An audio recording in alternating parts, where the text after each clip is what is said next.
I want to ask you about that. I mean, what can happen if we go back to the liability waiver discussion? What can happen with no liability waiver? What's the danger for travel advisors who might not have this a part of their business right now? And just so you know, I've got some notes here, so I want to make sure that we cover everything.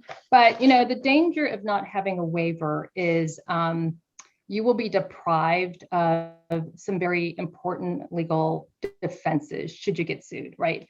To note, a waiver is not going to be the silver bullet that keeps you from getting sued. Mm-hmm. Anybody can file a lawsuit, even if it's frivolous, maybe not so frivolous, maybe there's something there, doesn't, maybe they have a weak claim, but they simply need to go to the courthouse, pay a couple $100s, file their lawsuit, right? So waiver isn't going to be standing at the courthouse stopping people.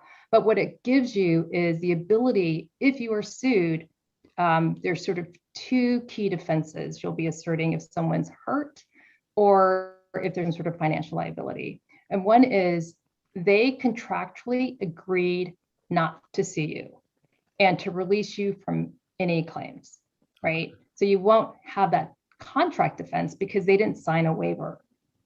The second defense that you will have available is something called assumption of risk, right? So let's say someone's hurt on a trip, they're hurt on a safari.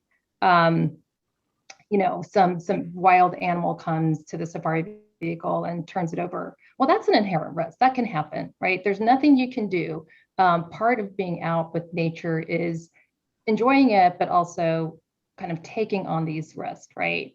So you actually don't need, let's say, the waiver document to make the argument that a person assumed the risk. But it will be up to you to defend yourself by pointing out, well, how did the person know they were assuming that risk? And we'll point to things like, well, on National Geographic, they had a show where stuff like this happened. People knew this was a possibility. If you don't have that language in a waiver, you don't have a waiver, you won't be able to, sort of show the waiver and say, they assumed that risk and they knew this was a possibility because we said it right here. We said it during our safety briefings. So you'll be deprived of having an additional piece of evidence to prove up an assumption of risk defense.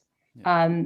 The other problem some of you may have encountered, or if you have not, when you try to get insurance, your insurance company may ask you, do you have any waiver language, right? Because they want to see that you're taking steps to minimize risk. So you might not be able to get insurance or get a good rate if you don't have a waiver.